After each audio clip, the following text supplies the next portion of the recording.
प्रभु यीशु ख्रीष्टर प्रतिनिधि से निजर कार्डिनाल मान सहित प्रत्येक धर्माध्यक्ष एवं समस्त ईश्वर शास्त्रज्ञ मान साहाय्य सहित मिसी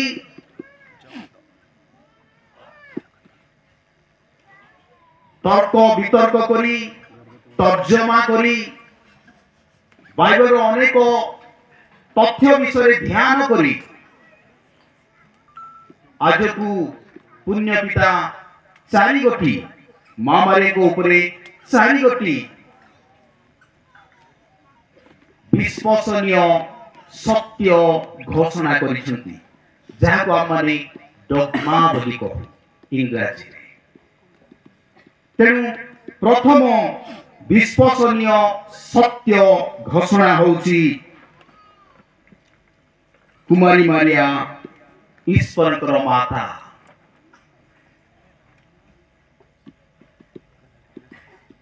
मदर ऑफ गॉड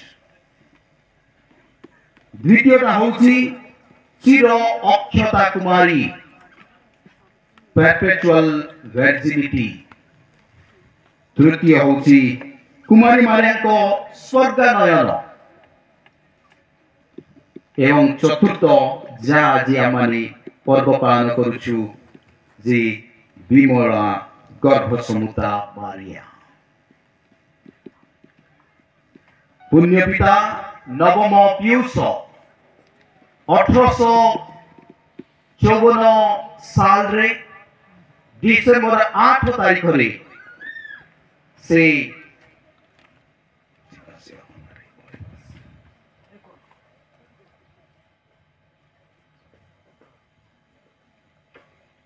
पुण्य पिता माँ मारिया को विमल गर्भ संभव बोली विश्वसनीय सत्य निर्भुल सत्य बोली से घोषणा कले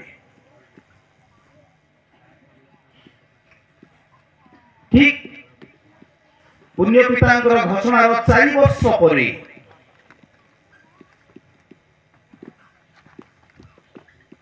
फ्रांस देशर लुड नगरीर मिसावाला से गुंफा रे बेर्नार्डिता को कुमारी मारिया 18 थर दर्शन देइथिले से 18टी दर्शन मध्य गोटे दर्शन समय रे बेर्नार्डिता पचारिले मां कर परिचय मां तुम्हें किए तुम नाम कौन धर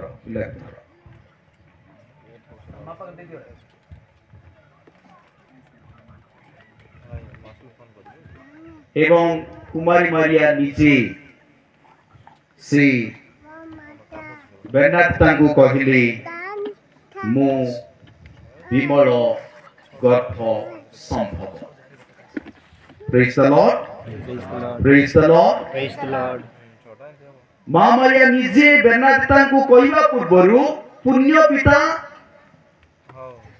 अन्य मान को सहित आलोचना करी प्रार्थना करी ध्यान करी पवित्र आत्मा को प्रेरणा प्राप्त करी से निजे 1854 साल रे डिसेंबर 8 तारीख रे से घोषणा करथि मां मारिया निजे कहिया तेणु जेतेबेले पवित्र माता मंडली कौन सी शिक्षा दउची ईश्वर को नाम रे पुण्य पिता निज ठारे नुह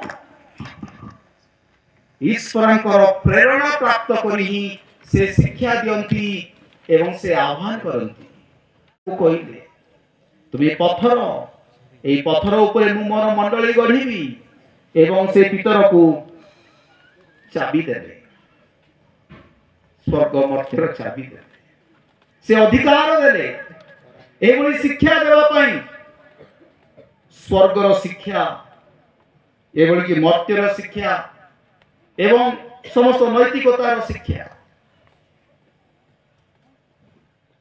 आमी जेतेबेले एई मां मारियांकर विमल गर्भ समुदा पर्व पालन करूछु केमिति मां मारिया विमल गर्भ संभव यार अर्थ कौन यार अर्थ जे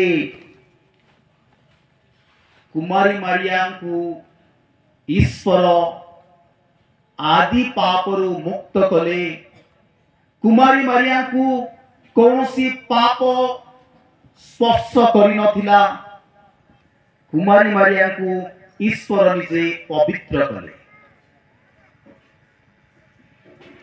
ईश्वर जेतेबेले योजना कले तांकरी योजना रे ईश्वर जेतेबेले योजना कले मनुष्य होई मानव जाति को परित्राण प्रदान करिया पई से निजे निष्पत्ति नेले आसीबार समय से निजे निष्पत्ति नेले केउ देशर को गोष्ठी रे से जन्म नेबे से निष्पत्ति नेले से गोष्ठी राजनैतिक सामाजिक अर्थनैतिक परिवेश केमिति थिबो ए जो परिवेश रे से बढ़िबे ए सब संभव होबो जनकर सहायता रे किए से नारी जो नारी को गर्भरु से जन्म देबे मनुष्य हेबे एवं मानव जाति को परित्राण प्रदान करे आमे माने जन्म हेबा पूर्वे आमे हम मान को मां मान को देखि नथिलु जानि नथिलु आमे जन्म हेला परे ही आमे मां मान को जानिछु आमे देखिला परे ही आमे जानिलु जे ये मोर मां मन रखंतु पृथ्वी इतिहास रे गोटे मात्र घटना प्रथम एवं शेष घटना जे पुत्र निजर मां को प्रथमे बाछंती जदि आमन को सुजोग दिया जीवो हमर मां को बाछिया पाई को मां गर्भ रे हम जन्म होबो आमे निहाती भलो मां को सुंदरी मां को बाछियो ना हमको एक प्रकार सुजोग कौन सी मनुष्य को एक प्रकार सुजोग दिया जाए नहीं केवल गोटे मात्र घटना पृथ्वी इतिहास रे जहाँ घटी आउ केबे घटिबो नाही जे पुत्र निजर मां को बाछंती से मां को देखंती से मां को प्रस्तुत करंती तांको पवित्र करंती स्वर्गर समस्त अनुग्रह तांको प्रदान करंती जो द्वारा से वाक्य तांको गर्भ रे देहवंत हबो सेई मांकर रक्त सेई पुत्र को शरीर को जीवो सेई मांकर मांस सेई शरीर हबा से पुत्रंकर शरीर हबो हमको देखिए ए रहस्य जानियर आज आम दिव्य यज्ञ माध्यम रे यीशुंकर शरीर एवं रक्त को ग्रहण करने को जाऊ रोटी एवं द्राक्षा रस ए यीशुंकर शरीर एवं रक्त काठरू आसिला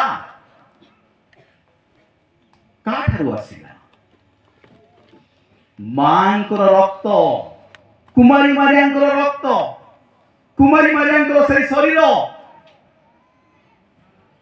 तेणु ईश्वर निहाती मां को प्रस्तुत करिवे पवित्र करिवे आदि पापरु मुक्त करिवे कौन सी पाप तांको स्पर्श करिवो नाही ए कारणरु कुमारी मारिया होउछंती कोन विमल गर्भ संभव अर्थात मां मारिया निजर माता आनांक गर्भरु जन्म हेबा पूर्वे से पवित्र थिले आदि पापरु मुक्त थिले praise the Lord praise the Lord praise the Lord praise the Lord तेणु स्वर्गर दूत गाब्रिएल मां को निकट को आसिले कौन कहले हां नमस्ते मारिया कौन कहले नमस्ते मारिया अनुग्रह रे हां नमस्ते ଅନୁଗ୍ରହରେ ପୂର୍ଣ୍ଣା ପ୍ରଭୁ ତୁମ ସଙ୍ଗରେ। ଟିକେ ଚିନ୍ତା କରନ୍ତୁ, ତାଙ୍କର ନାମ କଣ ଥିଲା ଆମେ ଶୁଣିଲୁ ଯେ ଷଷ୍ଠ ମାସରେ ଈଶ୍ୱର ଗାବ୍ରିଏଲ ଦୂତଙ୍କୁ ଗାଲିଲି ପ୍ରଦେଶର ନାଜାରେଥ ସହରର ଜଣେ କୁମାରୀ ନିକଟକୁ ପ୍ରେରଣ କଲେ ଏବଂ ସେ କୁମାରୀଙ୍କ ନାମ କଣ ଥିଲା? ମାରିଆ। ଗାବ୍ରିଏଲ ଦୂତ ସିଧାସଳଖ ଆସି କହିଥାନ୍ତେ ପୁଣି ମାରିଆ ନମସ୍କାର ବୋଲି କହିଥାନ୍ତେ ନା? ଗାବ୍ରିଏଲ ଦୂତ ମାରିଆ ନମସ୍କାର ବୋଲି କହିନାହାନ୍ତି, କଣ କହିଲେ? ଅନୁଗ୍ରହରେ ପୂର୍ଣ୍ଣା। ନମସ୍ତେ ଅନୁଗ୍ରହରେ ପୂର୍ଣ୍ଣା। ନମସ୍ତେ। ପ୍ରକୃତରେ ଈଶ୍ୱର ଏହି ନାମ ଦେଇଛନ୍ତି, ଆଖ୍ୟା ଦେଇଛନ୍ତି ସ୍ୱର୍ଗରେ। ଈଶ୍ୱର ତାଙ୍କୁ ପ୍ରସ୍ତୁତ କରିଥିଲେ, ତାଙ୍କର ପ୍ରକୃତ ନାମ ହଉଛି ଅନୁଗ୍ରହରେ ପୂର୍ଣ୍ଣା।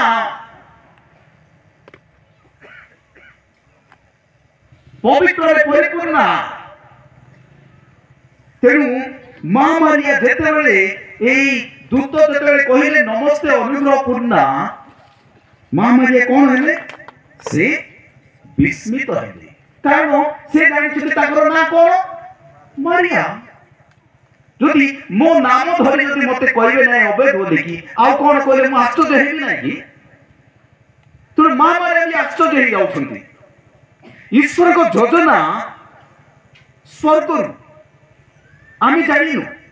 ଏ କଥା ହିଁ ମୁଁ କହୁଥିଲି ଆଲବେନ୍ ଏବଂ ଆମର ଆଲାଦିନଙ୍କର କଥା। ଈଶ୍ୱର ସ୍ୱର୍ଗରେ ଯୋଜନା କରନ୍ତି, କେମିତି ଡାକରା ଦିଅନ୍ତି, କେମିତି ନେଇକି ଆସନ୍ତି ଆମେ କହିପାରିବୁନୁ। ଆଉ ମା ମାରିଆ ସେ ନିଜେ ଜାଣିଛନ୍ତି ତାଙ୍କର ନାମ ମାରିଆ, କିନ୍ତୁ ଏ ଦୂତ ମାରିଆ ବୋଲି କହୁନାହାନ୍ତି, କହୁଛନ୍ତି ନମସ୍ତେ ଅନୁଗ୍ରହ ପୂର୍ଣ୍ଣା। ତେଣୁ ମା ମାରିଆ କଣ? ବିସ୍ମିତ ହଉଛନ୍ତି। এই শব্দ শুଣିଲା କ୍ଷଣି ସେ ଆଶ୍ଚର୍ଯ୍ୟ ହେଇଯାଉଛନ୍ତି ଏବଂ ଏହା କି ପ୍ରକାର ସମ୍ବୋଧନ ସେ କହୁଛନ୍ତି। ଏହା କି ପ୍ରକାର ସମ୍ବୋଧନ? ମୋ ନାମ ତ ମାରିଆ, ଆଉ ଇଏ ଆସିକି କହୁଛନ୍ତି ଯେ ଅନୁଗ୍ରହରେ ପୂର୍ଣ୍ଣା। କି ପ୍ରକାର ସମ୍ବୋଧନ ଏଇଟା? ଆଶ୍ଚର୍ଯ୍ୟର କଥା। ଆଉ ଦୂତ ଧୀରେ ଧୀରେ ଧୀରେ ତାଙ୍କର ସେ ଈଶ୍ୱରଙ୍କ ଯୋଜନାକୁ ପ୍ରକାଶ କରୁଛନ୍ତି। କି ସୁନ୍ଦର ଭାବରେ ସେ କହୁଛନ୍ତି। ଦୂତ ଦେଖନ୍ତୁ ଯେ ଦୂତ ତାଙ୍କୁ କହିଲେ, ମାରିଆ, ମୁଁ ଯୋଉ ସମ୍ବୋଧନ କଲି ଏ ସମ୍ବୋଧନରେ ତୁମେ ଭୟ କର ନାହିଁ। କହିଥିବେ ନିହାତି ତୁମ ନାମ ମାରିଆ, କିନ୍ତୁ ଈଶ୍ୱର ତୁମର ନାମ ଅଲଗା ଦେଇଛନ୍ତି। ଏଇଟା ମନୁଷ୍ୟ ମାନେ ନାଁ ଦେଇଛନ୍ତି ମାରିଆ, କିନ୍ତୁ ତୁମର ନାମ କଣ? ସ୍ୱର୍ଗୀୟ ପିତା ଦେଇଛନ୍ତି, ତୁମେ ଅନୁଗ୍ରହରେ ପୂର୍ଣ୍ଣ। ତୁମକୁ ଅଲରେଡି ଈଶ୍ୱର ପବିତ୍ର କରି ସାରିଛନ୍ତି। ତୁମର ମନ, ହୃଦୟ, ଶରୀର ପବିତ୍ରରେ ପରିପୂର୍ଣ୍ଣ। ତେଣୁ ଈଶ୍ୱରଙ୍କ ଯୋଜନା କଣ? ଯେ ମାରିଆ ତୁମେ ଭୟ କର ନାହିଁ, ଈଶ୍ୱରଙ୍କ ଅନୁଗ୍ରହର ପାତ୍ରୀ ହୋଇଛ। ତୁମେ ଅନୁଗ୍ରହର ପାତ୍ରୀ। ଯୋଉ ପାତ୍ରରେ ଜଳପୂର୍ଣ୍ଣ, ତାଙ୍କର ସେଇ ହୃଦୟ ଅନୁଗ୍ରହରେ ପୂର୍ଣ୍ଣ, ତାଙ୍କ ମନ ଅନୁଗ୍ରହରେ ପୂର୍ଣ୍ଣ।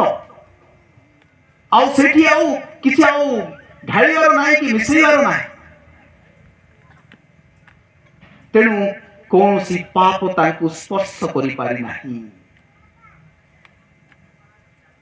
ପରେ ପରେ ଦୂତ ତାଙ୍କୁ ବହୁତ ଭଲରେ ବୁଝାନ୍ତି ଯେ ତୁମେ କେମିତି ପୁତ୍ର ପ୍ରସବ କରିବ, ତାଙ୍କ ନାମ କଣ ଦେବ। ଏସବୁ କହିବା ବାଦେ ମଧ୍ୟ କୁମାରୀ ମାରିଆ କହନ୍ତି, ଏହା କି ପ୍ରକାର ସମ୍ଭବ? ଏଟା କଣ ସମ୍ଭବ କି? ମୁଁ କୌଣସି ପୁରୁଷକୁ ଜାଣେ ନାହିଁ। ଆମେ କେବଳ ଏତିକି ଜାଣିବା ଯେ ମା ମାରିଆ ଜନ୍ମ ହେବା ପୂର୍ବେ ମାଙ୍କ ଗର୍ଭରୁ ହିଁ ପିତା ଈଶ୍ୱର ତାଙ୍କୁ ଅନୁଗ୍ରହରେ ପରିପୂର୍ଣ୍ଣ କଲେ, ତାଙ୍କୁ ପବିତ୍ର କଲେ, ଆଦି ପାତକରୁ ତାଙ୍କୁ ମୁକ୍ତ କଲେ। କାରଣ ପବିତ୍ର ଈଶ୍ୱର ସେଇ ମାଙ୍କ ଗର୍ଭରୁ ଜନ୍ମ ନେବେ। ଯେଉଁ ବାକ୍ୟ ଦ୍ୱାରା ପିତା ଈଶ୍ୱର এই ଜଗତକୁ ସୃଷ୍ଟି କଲେ, ସେଇ ବାକ୍ୟକୁ ସେଇ ମା ମନୁଷ୍ୟ ରୂପ ଦେବେ, ଦେହବନ୍ତ କରିବେ। ତାଙ୍କ ଗର୍ଭରେ ସେ ଦେହବନ୍ତ ହେବେ। ବାକ୍ୟ ଦେହବନ୍ତ ହେବା କେତେ ବଡ଼ ରହସ୍ୟ। କାରଣ पवित्र महाशक्तिशाली से वाक्य जो वाक्य द्वारा এই জগতକୁ পিতা ঈশ্বর সৃষ্টি কলে সেই বাক্য দেহবন্ত হই মানব জাতিକୁ परित्राण प्रदान कले। तेणु मां को गर्भ केते पवित्र, मां को जीवन केते अनुग्रह रे परिपूर्ण तार कलना नहीं। आमे जेते व्याख्या कले जेते सुंदर पद कहले मध्य ताहा परिपूर्ण हबो नाही। केवल अल्प केते वाक्य आम पाई अछि, शब्द अछि, ताको व्याख्या करिवा पाई टिके बुझिवा पाई ए सब यथेष्ट नाही। केवल आमे बारंबार जदि पढ़िबू, बारंबार जदि आमे प्रार्थना करिबू, आममानकु आनंद लागिबो। सेई ज्ञान एवं बुद्धि आम अंतर आत्मा रे प्रवेश करिबो। आमे ताकु कहि परिबुनु, केवल आमे अनुभव करिबू।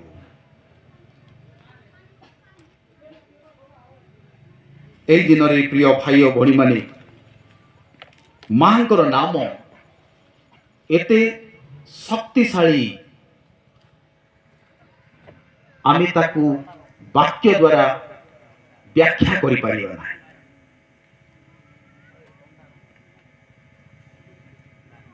विश्वासी माननकु शत्रु सहित वा शैतान सहित लड़ाई करी शैतान को दूर करिया पाई, शैतान रो शक्ति को पददलित करिया पाई, शैतान शक्ति को चूर्ण करिया पाई ईश्वर आमन को तीनोटी महान शक्तिशाली नाम दैछंती, तीनोटी महा अस्त्र दैछंती। आमन को सबुदिन ए तीनोटी अस्त्र व्यवहार करिया को पड़ियो। ए शक्तिशाली नाम नेबा को पड़ियो हृदय सहित, विश्वासर सहित, ज्ञात रे आमन को ए तीनोटी नाम देबा को पड़े। ए तीनोटी नाम आमे स्वर हृदय रे विश्वास रे जेतेबेले आमे कहिबू शैतान आम ठारू आम परिवार रु दूर हबो। तेणु प्रथम सेई शक्तिशाली नाम होउची प्रेशियस नेम ऑफ जीसस। प्रभु यीशु ख्रीष्टंकर पवित्र नाम। जीशुंकर एई नाम जीशुंको नाम रे आपण माने घर आशीर्वाद करंतु। तांकरी नाम रे शैतान शक्ति को दूर करियार अछि। आपण माने डाकंतु, कहंतु जीशुंको नाम रे मु आदेश दउछि, कहंतु से सेठी रहिबो नै। मात्र विश्वास दरकार। काहे कि आपण माने लूक लिखित 1 अध्याय 30 पद रे आमे पढू। गाब्रिएल दूत मां मारी निकट रे आसी कहंती, तुमे गर्भवती होई एक पुत्र प्रसव करिवो एवं तांको नाम जीशु देव। से महान होई परमेश्वरଙ୍କ पुत्र बोली ख्यात हेबे एवं प्रभु ईश्वर ताहांको पितृपुरुष दावीदଙ୍କ सिंहासन प्रदान करिवे। एही नाम आमने प्रतिदिन जीवन यात्रा पथरे आमन को व्यवहार करने को पड़ो। आम व्यवहार करूना, एटा होची अस्त्र। जेतेबेले किए जदि खंडा बाहर आमको देखैबो आमको भय लागिबो। खंडा जदि खड़ग और खड़ भितर रहिबो आमे डरिबु नाही। खंडा को जदि खड़रू काढी आमे जदि हाथ रे धरिबु निहाती अन्य माने डरिबे, धाइबे।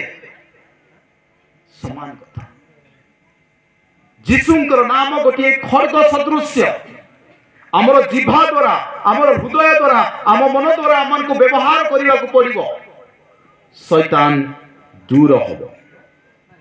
तेणु फिलिपिय मंडली रे साधु पाउल कहती 2 अध्याय 9 एवं 10 पदरे, जीशुंक नाम सम्मुख रे स्वर्ग मर्त्य पाताल रे प्रत्येक जानुनत हेबो एवं पिता ईश्वर गौरव निमंते प्रत्येक जीवा जीशु ख्रीष्ट को प्रभु बोली स्वीकार करिबो। Praise the Lord, praise the Lord. स्वर्ग मर्त्य पृथ्वी समस्ते जीशुंक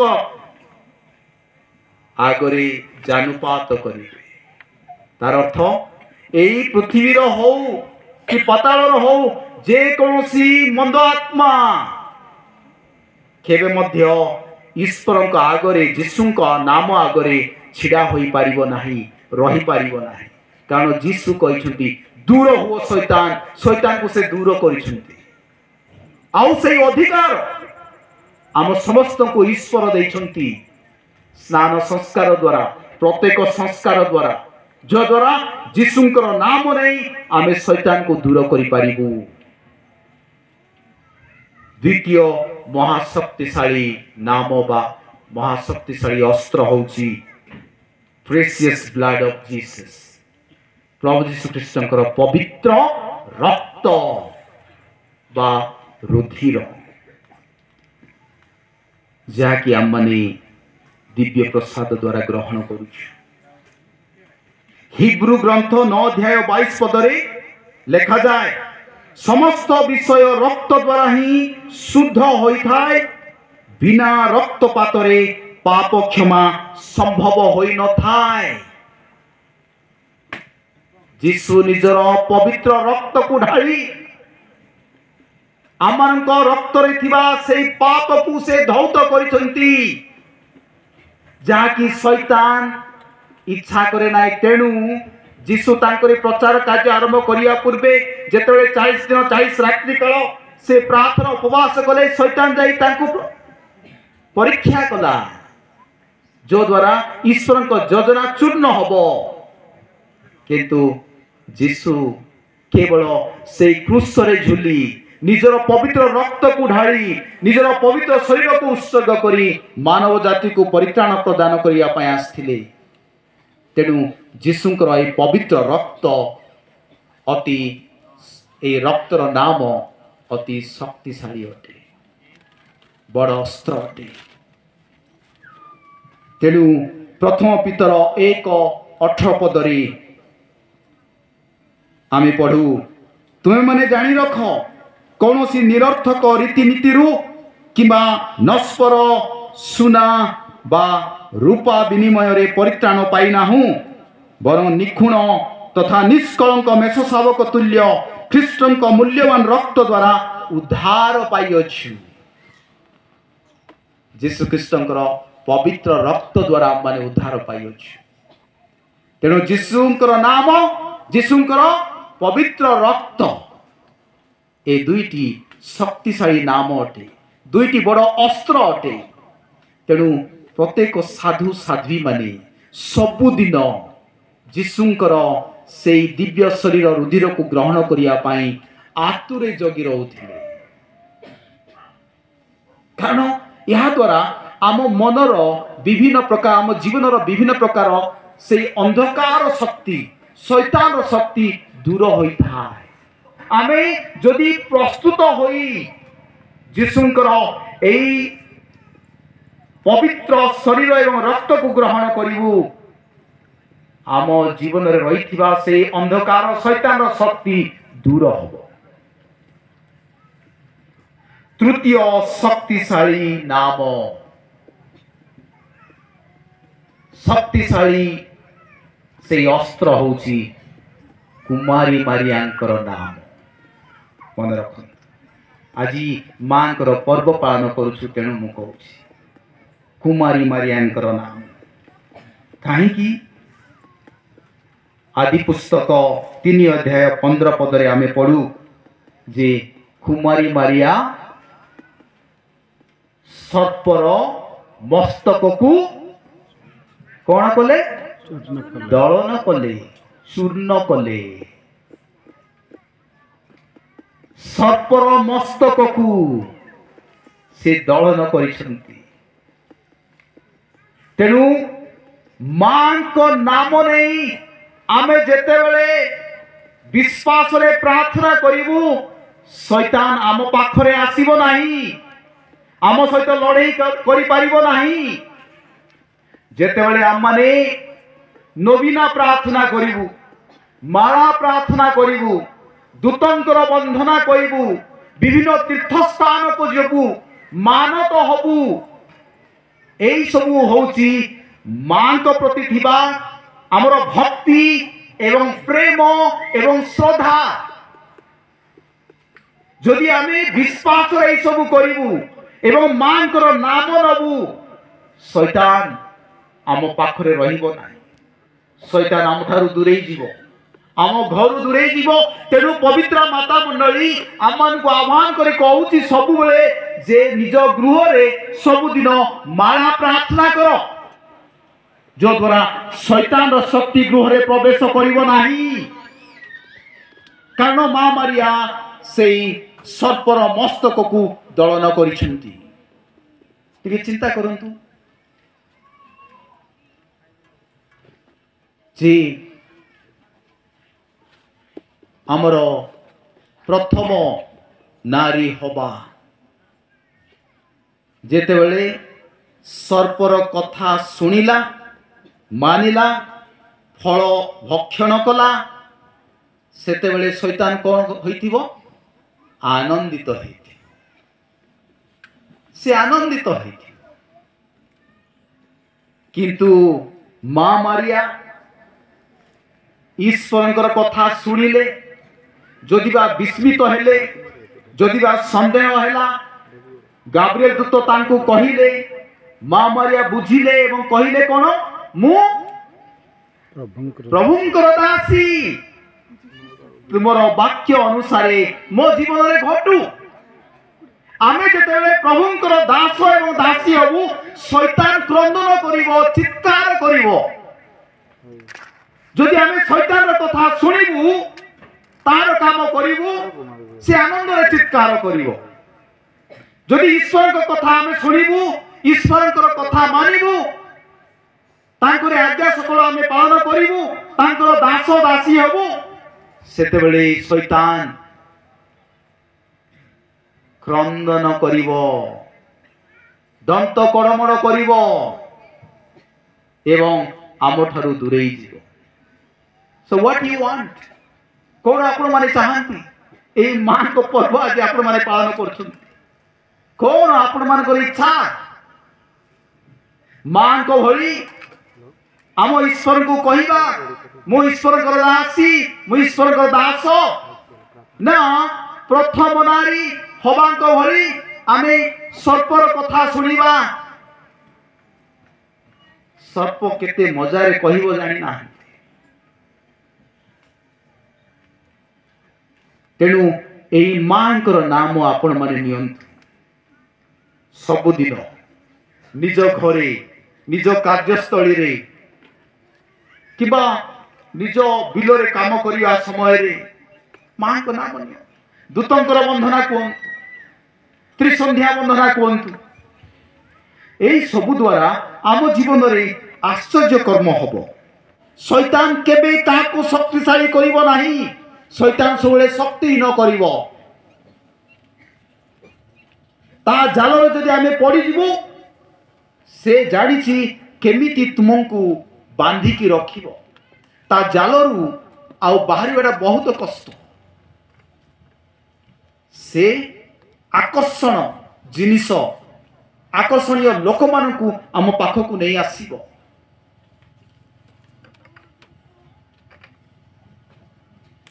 मते आउ अल्प समय दियंतु जे आजिर ई पर्व दुईटी विषय प्रथमतः पाप पापर दूरे रही आम को मां मारी आह्वान करती आ पापर परिणाम भयंकर आ द्वितीय होउची आम को पवित्रता जीवन यापन करने आह्वान करे तेणु पापर परिणाम भयंकर अल्प समय टिके ध्यान करे केमिति आजिर प्रथम पठन जे पिता ईश्वर एदन उद्यान निर्माण कले एवं आदि पितामाता आदाम और हवा को से स्थान रे सेमानकु नहीं सेमानकु सबु सौंदर्यता एवं सबु किसी अनुभव करिया पाई सेमानकु रखिले पिता ईश्वर कहिले सबु गछर फल खाई परिबो एई मध्य भागर गछ ए मझीर गछर फल तुमे खाइबो नै आउ ईश्वर गले शैतान आसुची सर्प रूप रे तार प्रश्न केमिति देखंतु ईश्वर जहा कहते सेटा को आउ भिन्न रूप रे टिके कहबो से आसिकी हबा को कहूची कोन को गछर फल खाइबा को ईश्वर मना करिसंती कि केते सुंदर कथा को जीसु कहले कोन सबु गछर फल किंतु गोटे गछर फल खाइबो नै शैतान आसी कहूची कोन कोन तुमन को सबु गछर फल खाइबा को मना करिसंती कि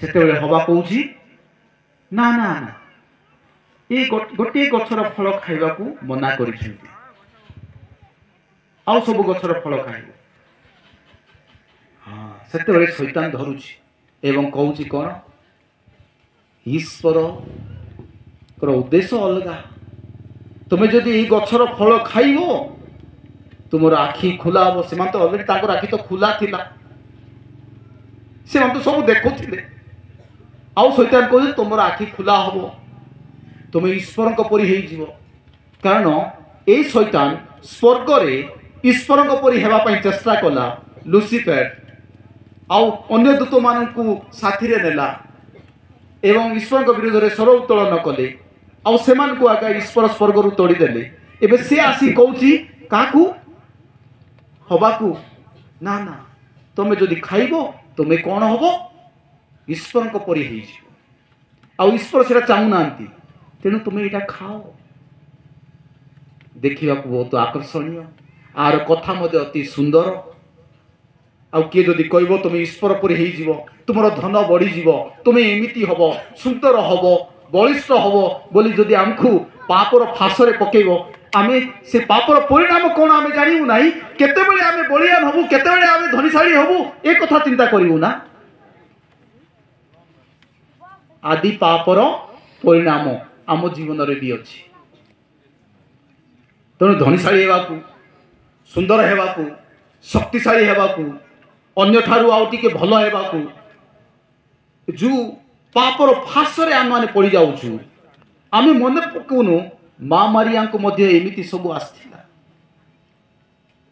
जे जेमिति हेरोद मारिया इच्छा कला केमिति ईश्वर कथा से माने सुनिले दूतंकर कथा सुनिले केमिति सेठारु लुचिकी गले एवं पलायन कले ए सब विषय आम ध्यान करूँ आम कौन फास्ट फूड भली शीघ्र हेबार अछि ये आदि पापर जो जो परिणामटा तार से शक्तिटा आम पाखे भी अच्छे तेणु से माने कौन कले फल खाइले भक्षण कले केवल से खाइला ताहा नुह निजर स्वामी को मध्य से देला से भी खाइला खाइला परे कौन होची देखंतु तीनोटी खाइला परे से माने जानी पारिले से माने लज्जित उलग्न अछंती से लज्जा अनुभव आसुची से जानी पारिले खाइला परे कौन से लुचिबा को आरंभ कले खाइला परे कौन हैला तांको भय जात हैला ए तीनटा जिनिस आमे जदि पाप करिवु शैतान जाल रे पड़िबु तार कथा सुनिबु एवं मानिबु ए तीनटा जिनिस आम जीवन रे आसीबो ए आदि पितामाता आदाम हवा जेमिति एतन उद्यान रे जो प्रकार लुचिले उलग्नता अनुभव कले भय कले ईश्वर को कारण जिते से शुणिले पिता ईश्वर एतन उद्यान बुलिया आसुले पुणी मु भूल कली मते क्षमा कर बोली सीधा आखि को आखि देखिकी आमे कहूनु आर तार कथा नहीं कि आकु ताकु आ निंदा करूछु मध्य परिस्थिति को परिवेश को लोक मान को निंदा करूछु एदन उद्यान रे समान हेथिला परिस्थिति परिवेश आउ सर्प को निंदा एठी ए तीनटा जिनिस हमको शिखिबार अछि आमे जदि पाप करिवु आमे लज्जित हबु अपमानित हबु आमे लुचिबा को आरंभ करिवु आम आत्मा रे मन रे भय जात हबो समाज आगरे आमे आसी परिवनु तेनु ख्रीष्टीय जीवन अपमानित हेबाकू नाही लज्जित हेबाकू नाही आमे लुचिबा को नाही ना आमे जदि पाप करिवु आमे लुचि द्वितीयत पवित्रमय जीवन यापन करने ईश्वर आम को आभार करती जे प्रथम थेसलोनिय 4 अध्याय 3 पदरे साधु पाउल कहती ईश्वर की इच्छा तुम मैंने पवित्र हुओ। यह ईश्वर को इच्छा जे आम पवित्र हो।